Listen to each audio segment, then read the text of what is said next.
Yep, that's a big fish.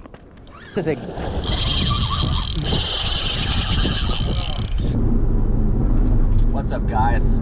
So this morning we are headed out to help a documentarian, a filmmaker who's got a really phenomenal series of videos explore Houston's bayous. Now he's got a whole bunch of stuff lined up with a whole bunch of experts in different fields to learn as much as he can about the various bayou systems that run through the city. But he reached out to us, and we're going to go help him try to find some of the bigger fish that are lurking in Houston's waters.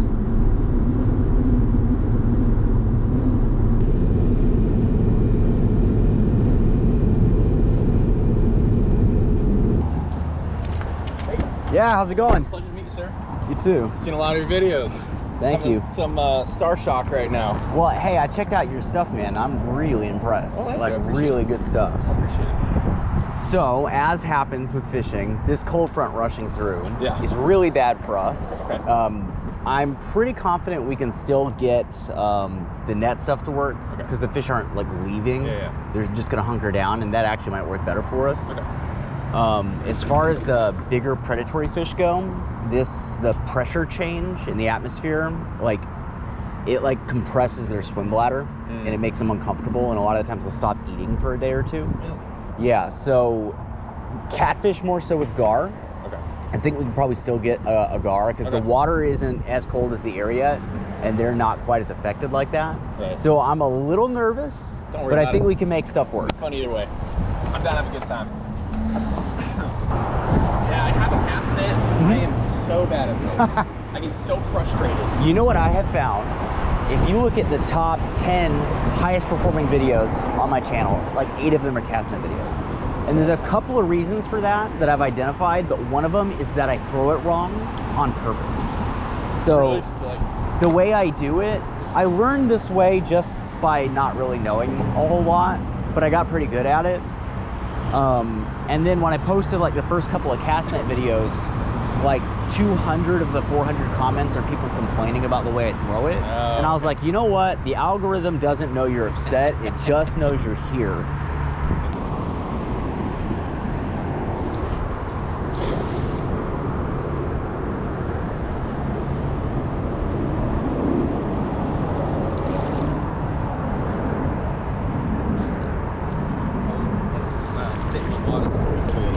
So the faster the current, the more it's going to drift before it hits the bottom. So I'm feeling for the vibration of it hitting the ground, and then I tighten it up. You want to wait till it hits the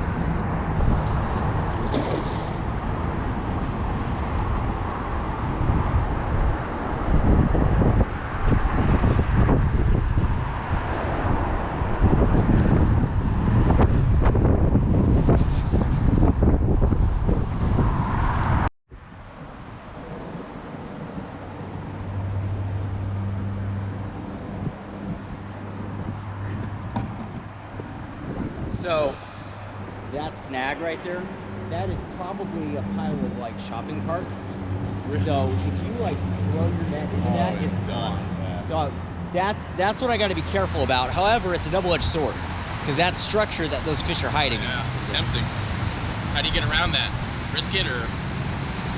What I try to do is I try to fish a spot before I net a spot, because losing like a hook is no big deal.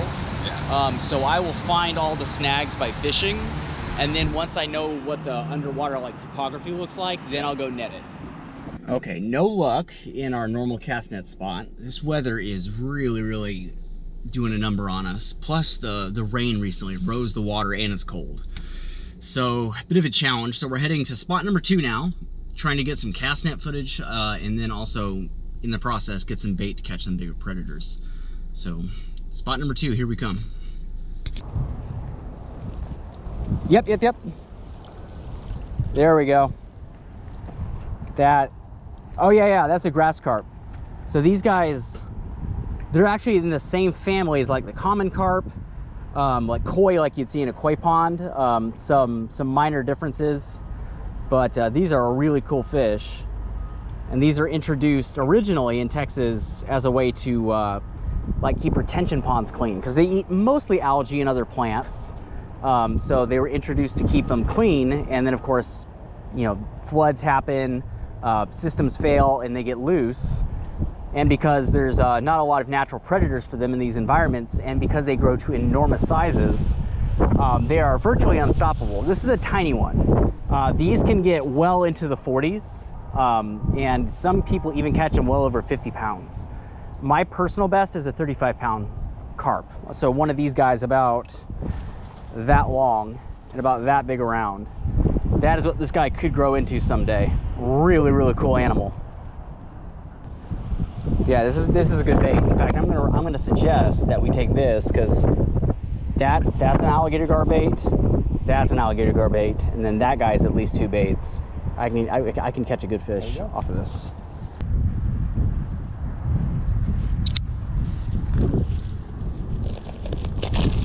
There we go.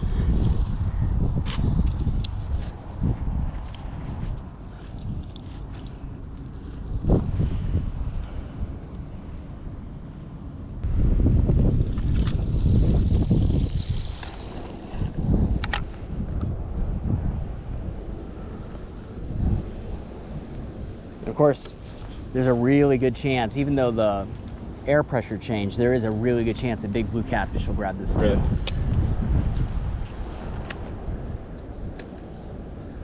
So, looking at the float, you can kind of tell what it's doing on the bottom.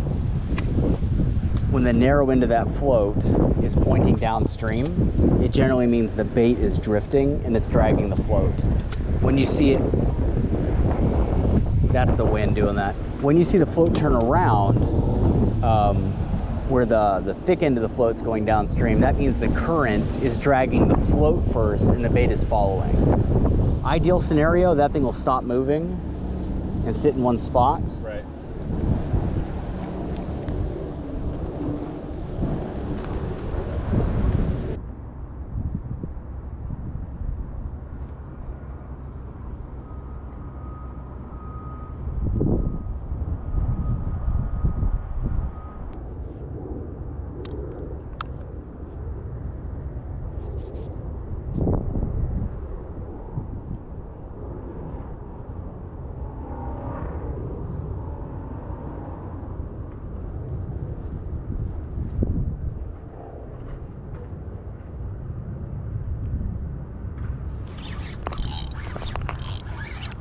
It's a good fish. Ah, he's off. Came off? Yeah.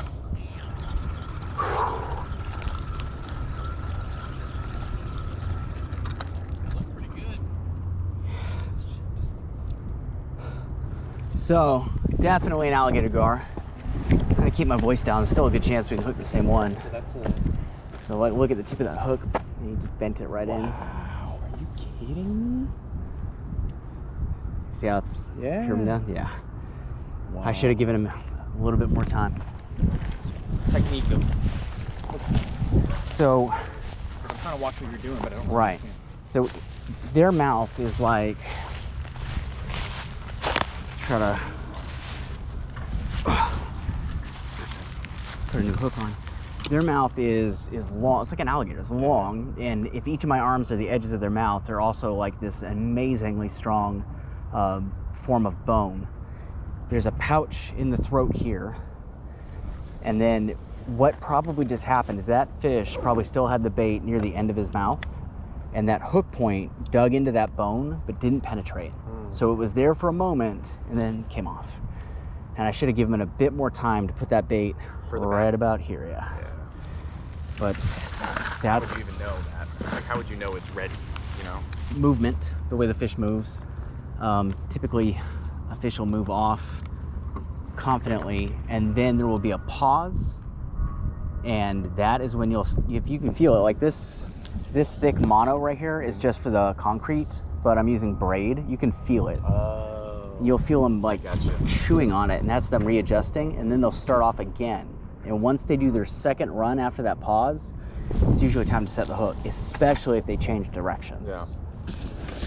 You have your leader attached to kind of a mono leader attached to the braid. Yeah. So the braid doesn't break on the concrete. Exactly. A lot of people well, look at this, and they'll think it's like super overkill. And they're like, oh, you know, 80-pound braid, you can catch a 300-pound shark from a boat with 50-pound line. It's like, well, yeah, but you can also follow the fish around, and there's not concrete in the ocean. It's like, almost as much as this is for the fish, this is also for where we are. I could, I have like a file with me that I use to like resharpen hooks and stuff. However, I would much rather just put on a fresh hook. Yeah. That's what I'm using right there. 8. Biggest ones they got. In theory, I want one that can wrap around that bone on the edge of their jaw. Yeah. I wish they were a little bit wider. They do make hooks that are wider, but they're also thicker material, so it's harder to pierce the jaw. It's part of the problem is that gar fishing really isn't mainstream, so nobody makes stuff just for it. If I could get these Gamakatsu octopus hooks like this, but about that big, but still that thin, it'd be money. I'm also a little bit more confident now too that I'm starting to see a lot more mullet running, so if by chance we go through this bait without a fish, I'm pretty confident we can get something else on there. Yeah, they seem to be jumping a lot now. Here we go. These tilapia are so pretty.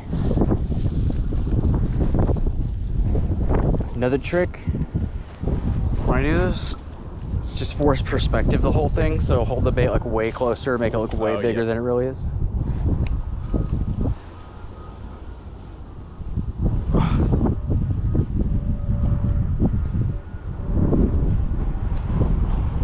Still.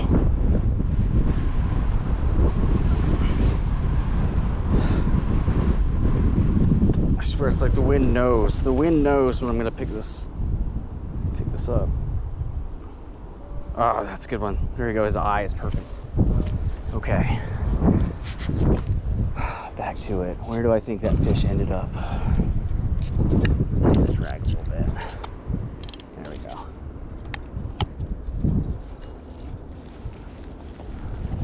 I'm gonna assume he's still within that hole in the wall there.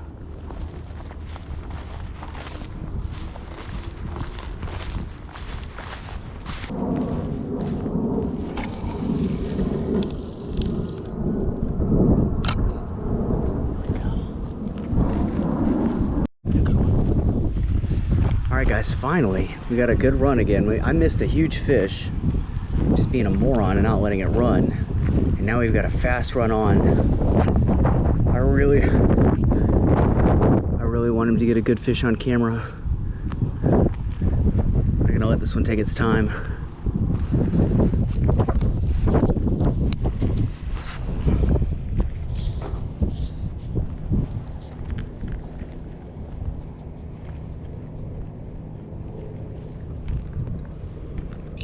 Tighten the drag down a bit.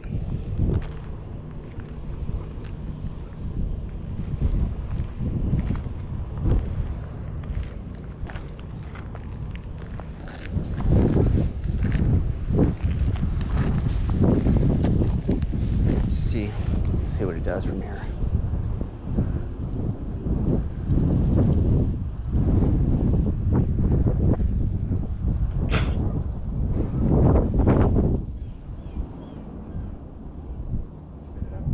I don't think so, because it's holding position pretty well. This could be the moment where it's readjusting it. I just have to be very patient and see what happens next. I would expect it to start moving again in a moment.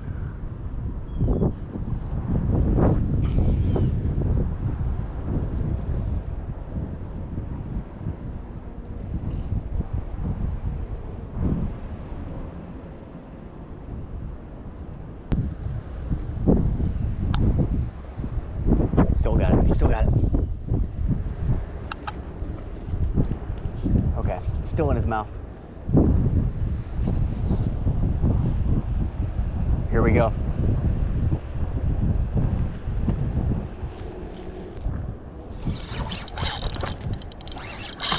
Yep, that's a big fish.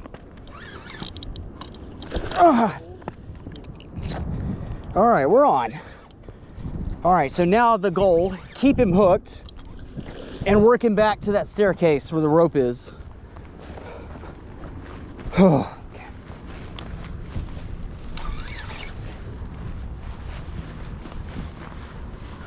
That's a good 75 pounds worth of fish down there. Oh, God. So by hooking them at a higher angle, I'm hoping that circle hook went through the gap in its jaw that they use to expand their head to breathe. Harmless for him, very secure for us. That is a very good fish. Hey, your GoPro's going, right?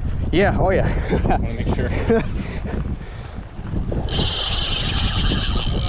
Dude. This might be the best one I've got out of this area of the bayou.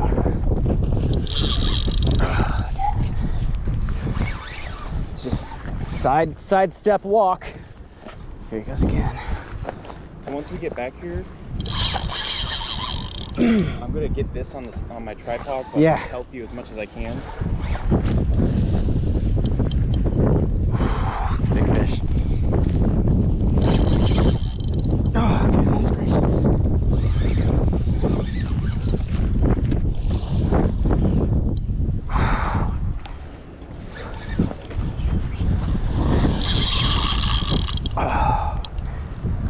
Nope, I wanted to turn the other way.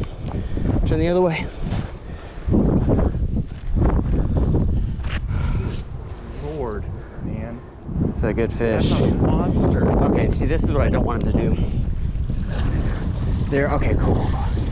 The moment their body touches the ground, when you're fighting a fish, you're not fighting the fish's weight, you're fighting the fish's power.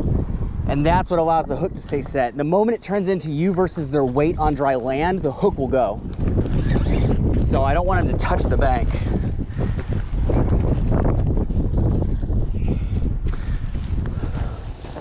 Okay, let's start just kind of guiding him. He's starting to get tired now.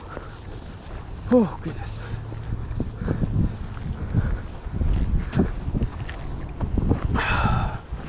That's a really good one, even just for me. If I was doing this just alone, for my own sake, that's a good fish. What are you talking about, dude? All right, just guide him down to the stair steps. Oh, crap. Guys, this is a big fish. This is exactly what I was hoping we could get coming out here. He's doing a documentary on the bayous, and I'm the fish guy. I was getting worried we weren't gonna deliver, but no, this is great. All right, so got the rod kind of angled out behind us, and we're just towing this big guy, or a girl rather, it's female.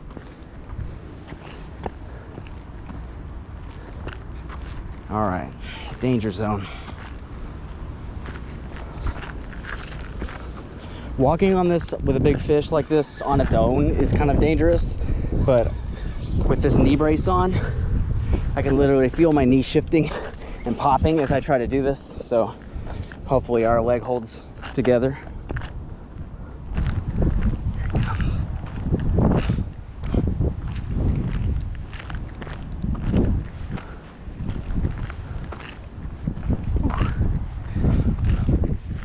All right, now this is very much not over till it's over. Okay. They are notorious for throwing the hook. And this landing process is one of the most difficult in the sport of fishing, I think. Okay.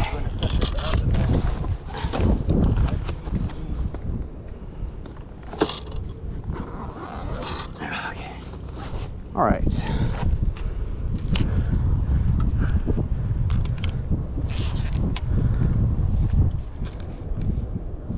see, how do I want to do this?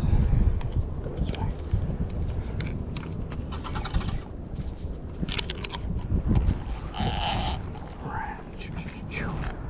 All right, so the goal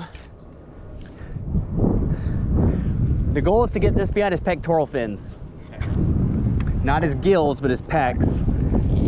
And that is what we can use to overpower him to pull him straight out of the water. I mean, you can see by the size, but mostly the length. Traditional net would never work. Right. That is a good fish. That's a really good fish. That is pushing 100 pounds. Oh, hold still, buddy. Hold still. He's having one more go. Having one more go. All right, do I need to get any of this stuff out of the way behind us? No, we should be good. Let's see here. Yep, they always do that. Have one little kick. Tell me what you need me to do. What I want, it's kind of hard. I want this line to stay tight to the guard. Can you come on my left side? Yep. And hold this and try to point it not at him, but over him like you're doing. Okay. And if he starts moving, like, don't fight him, but just keep the line angled just like you're doing. All right, here we go. Got, this is about 100 pounds worth of fish right here. And he's ours. He's ours. Okay. Gosh, all yeah, right, dude. Go ahead and open the spool on that. That way, if anything happens to me or I lose him, he's not getting away with that. Okay. And just set it down anywhere. All right. Do the bull rider grip. Once around, twice around.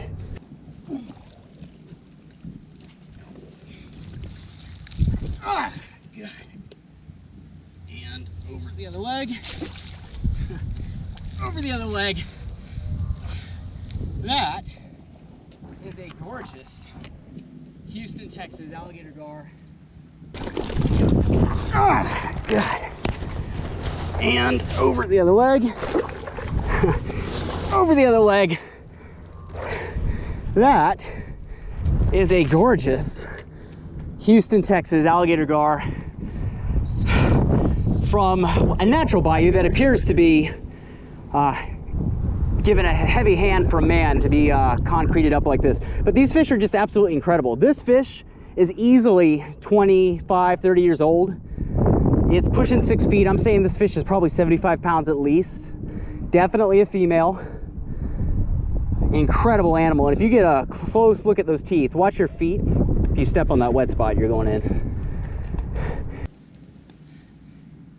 Besides the obvious size differential, the big identifying factor between this and other species of gar is these guys actually have multiple rows of teeth on both the bottom and the top jaw, which a lot of other, most other gars don't have. Big, beautiful fish. These scales, you can see they're almost like diamond shaped. Native Americans actually used to use these for arrowheads as well as body armor. And early American settlers used them as a, like an erosion tool to coat their plows with, because they're full of a substance called ganowin, which is like tooth enamel. Overall, a real dinosaur. Gosh. In fact, do me a favor if you don't mind. Yeah. When you come over here, stay away from his teeth, but use maybe your left arm as a cradle right where you see this rope.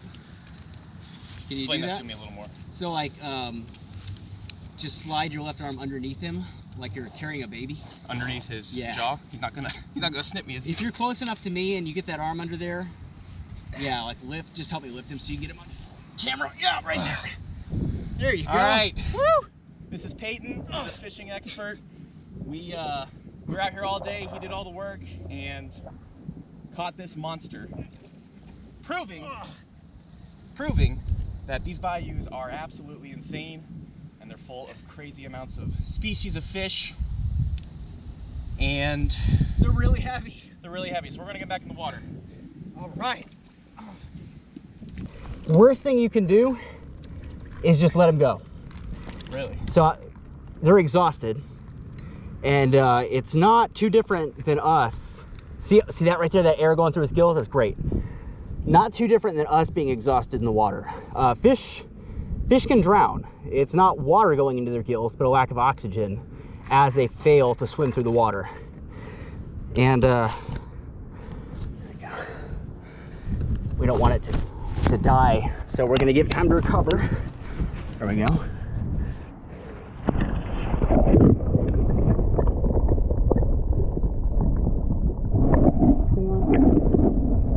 Beautiful fish. What I want to see is I want to see it open its mouth.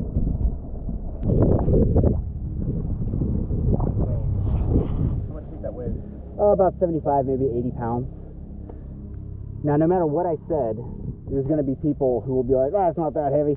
It's like, okay, well, you're on the other end of your phone. Exactly. Oh, okay, she's getting ready. getting ready to move off. Once they reach maybe 5 feet, for every few inches they put on, their weight increases tremendously. So this is maybe a 5.5 foot fish. It looks about as long as I am tall, so 5.5 feet. Probably 75 pounds. A few more inches, this fish is going to be over 100, maybe 120. And that's true with a lot of cold-blooded animals. Once they get to a certain size, every inch equates to an enormous amount of weight. Okay, she's starting to want to go. I want to give her a few more seconds. What do you think? You ready? See, her sinking like that isn't necessarily a good thing. I want to see her sink like that, remain oriented correctly, and start moving forward on her own power, or backwards. Sometimes they'll shimmy backwards before they get going. What do you think? Are we done with us?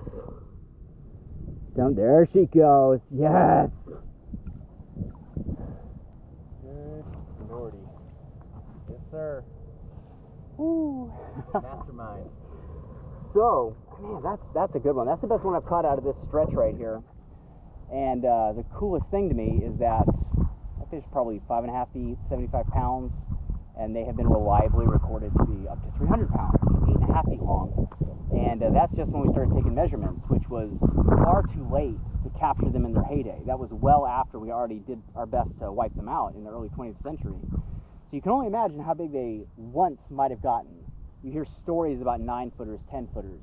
Nobody knows if they're true, but yeah, if you can get an 8-foot, 300-pound animal in this type of environment in 2021, in 1752, you know, when this was just beautiful wild country, maybe they were that big, and we don't know. What blows my mind is like how close we are to like downtown Houston right now. That is my favorite aspect about all of this, is people on their way to work, in their cars, city life, and just dinosaur like right here, and they don't know it until you catch one. And that's why I think, you know, if you think about like animal or wildlife conservation in terms of multiple other species, big cats, you know, different types of birds, even reptiles to a large extent, these are all animals that can be viewed both in their natural habitat and in captivity, in, you know, an accredited zoo or an aquarium, by the average person on the average day, but not an animal like this. And that's why fishing really works as a really good tool for wildlife conservation, because people are only going to protect what they care about, and they're only going to care about what they know is there. They can't care about that animal if they literally don't know it exists. Right. And as fishermen, I think we forget sometimes, the average person has no clue that's a real animal. They see that thing and it's like seeing a dinosaur, and they're fascinated. And people will literally change the way they go about their lives to help protect something that they become passionate about because they saw you catch it. So any opportunity you have to catch one of these animals is an opportunity to educate people about why they're important. And that is the type of fishing for alligator gar that I think needs to take precedent over catch and kill, sport fishing. What can the animal do for us? We need to look at fishing the other way around. How can we use it for the betterment of these animals? And hopefully that's what we're doing on the show. Yeah.